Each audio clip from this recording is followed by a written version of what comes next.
The word euthanasia refers to the practice of ending a life in a painless manner. It is a combination of two Greek words, eu, that means good, and thanatos, that means death. This combination means good death. Its origins explain that euthanasia is the art and discipline to die with dignity and peace. Today this term refers to killing without pain those who suffer from an incurable, very painful disease.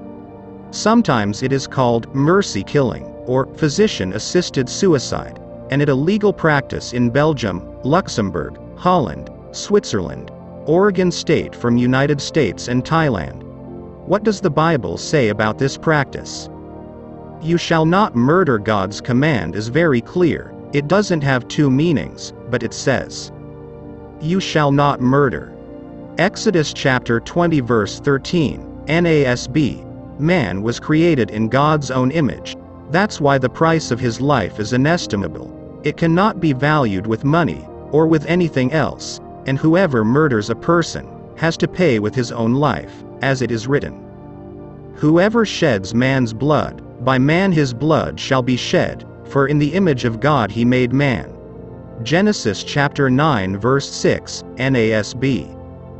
God allows neither the person who suffers nor others who surround that person take his life, because God has given him the life and he is the only one who can take it away when he decides to do this. Job didn't resort to euthanasia. God relates us in the Bible about a righteous man, Job, who was tested in this way. He Lord said to Satan, have you considered my servant Job? For there is no one like him on the earth, a blameless and upright man fearing God and turning away from evil. And he still holds fast his integrity, although you incited me against him to ruin him without cause. Satan answered the Lord and said, skin for skin. Yes, all that a man has he will give for his life. However, put forth your hand now, and touch his bone and his flesh. He will curse you to your face. So the Lord said to Satan, behold, he is in your power, only spare his life. Then Satan went out from the presence of the Lord and smote Job with sore boils from the sole of his foot to the crown of his head. And he took a potsherd to scrape himself while he was sitting among the ashes. Job chapter 2 verses 3 to 8, NASB. From a man's point of view, this is an incurable disease, that's why.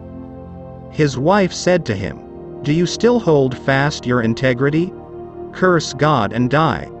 But he said to her, you speak as one of the foolish women speaks. Shall we indeed accept good from God and not accept adversity?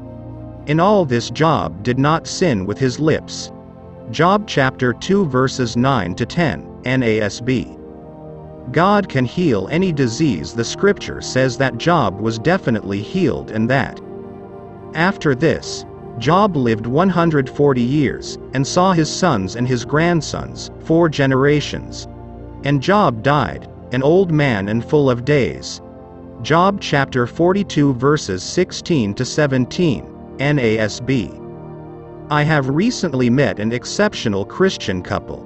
Last week I visited them and I found out miraculous things God had performed in their lives. The wife fell ill 2 years ago and she got anemia. That is when you don't have enough red blood cells and it causes clotting problems. Even when they went to hospital, doctors told them she would live less than 3 days and they sent her husband and mother to get ready for her burial. She had a long period of treatment that brought no effect in her life, until God healed her once in a miraculous way, after she asked him to do that. I was looking at that lady and at the pictures from the hospital, and I couldn't believe that was the same person. Life is worth the price. Those who insist on legalizing euthanasia explain that it makes no sense to save one's life if he suffers so much, and there is no chance to be healed, and much money is paid for his treatment. Every man's life price is much, much greater than any amount of money this world can give. It is not by chance that God doesn't accept any redemption for one's life than another life. That's why it is right to fight for everyone's life to the end, until he is either healed or God decides to take that person's life.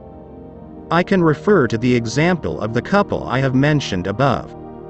After they saw that there was no chance to be healed in Chisinau, they decided to leave for Moscow, where there is a special clinic for such diseases. They stayed there so much time and they had to borrow 16,000 euro for treatment, and it showed no effect in the end. It was even worse. The wife was very depressed, and maybe there was a time when she could think that death is a better option than to spend too much money, seeing no effect of the treatment and the bad quality of her life at that moment. But it was not so.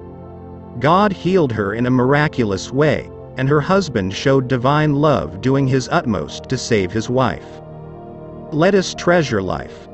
Let us treasure it the way God treasures the life of each of us.